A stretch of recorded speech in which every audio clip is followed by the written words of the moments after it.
Alright kids, Ham and Cheese back here with you again today. And up on the bench today, we're doing a diagnosis and repair of this guy here. This is a XGR Multi Band. I don't know if you can see that there, XGR Multi Band.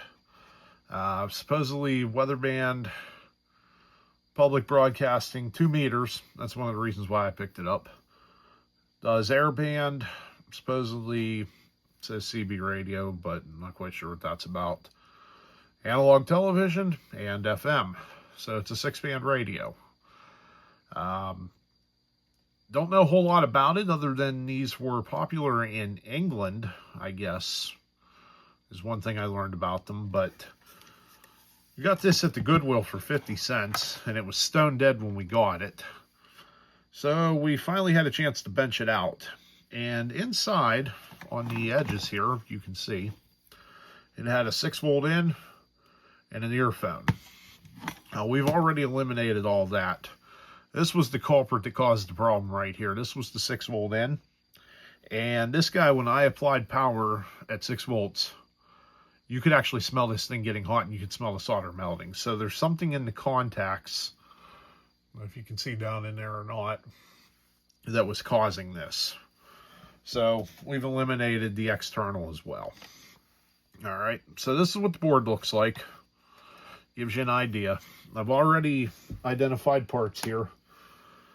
B plus, B minus, one side of the speaker, and there's the other side of the speaker. This is B plus, obviously, that goes up to the switch, and this is the on-off switch. This wire comes back down and opens up the speaker.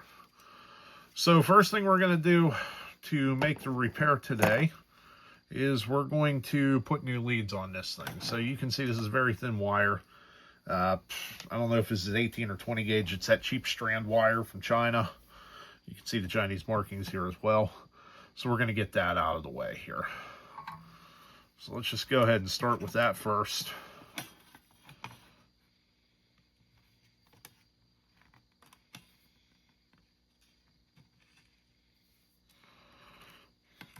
And we're going to replace that with some better wire then.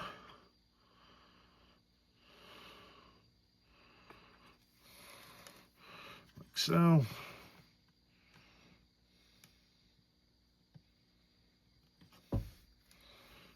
And like so. All right, I'll bring you back in when we wire in here because we have to take apart this B minus and B plus yet as well. So I'll bring you back in here in just a second. All right, so there you can see we've got the board a little bit better off now. And like I said, we'll point it out here one more time. Right here under this cap, and that cap's in there in a hell of a weird way. Look at that thing.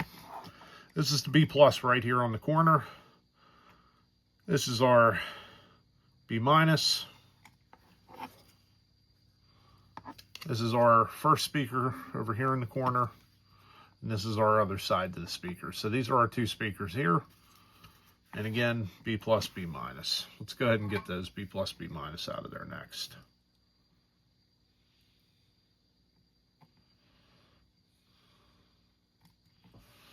There's one.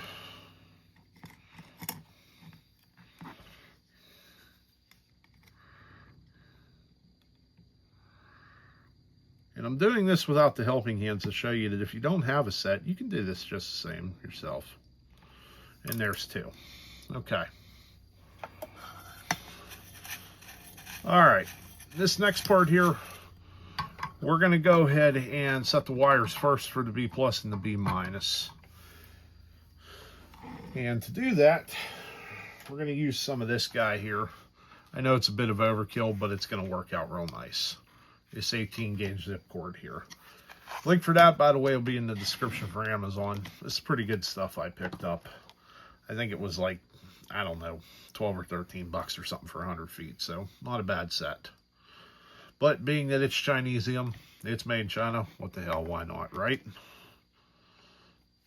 So just pull off about a foot or so of that. just like so.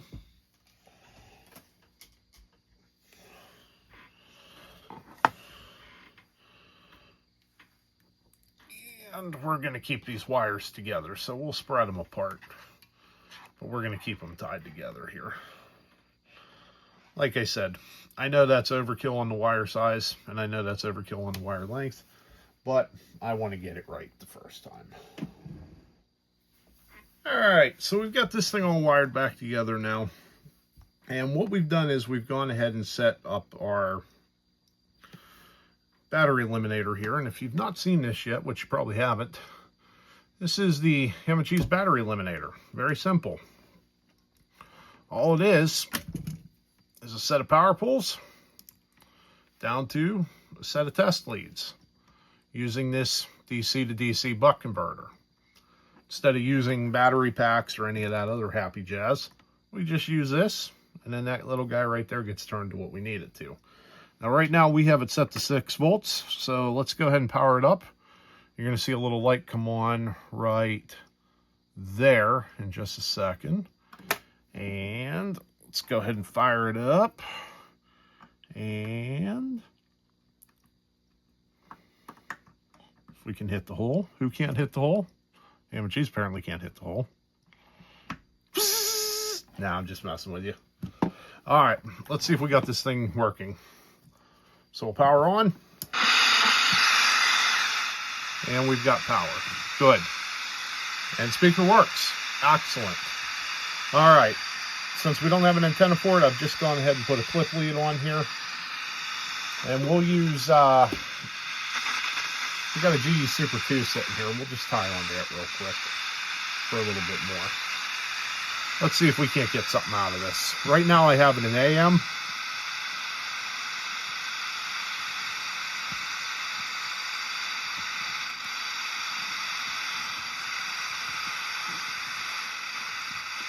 Wow, nothing. All right. This is now TV and FM.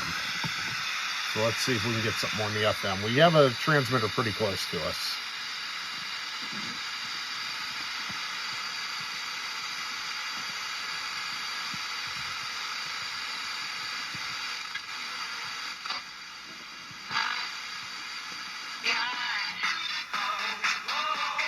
There we go. We'll show them what we got. All right, so there it is. We've taken a faulty radio and we put it back together. And not only that, but we made it sing. So we'll have to work on sensitivity on this thing and see what we got there. I'm going to guess that's the college station up the road here, about 15 miles that we're hearing. Surprisingly, didn't hear the country station, which is less than 3 miles away, and it's like 3,800 watts, so it should have pounded in there and crushed it. But there we are, working radio. So there you have it, kids. We have taken an old set, given it new life, and we are ready to rock and roll again. All right. Thanks for watching, 7-3. And remember, you too can keep it cheap and easy, just like me.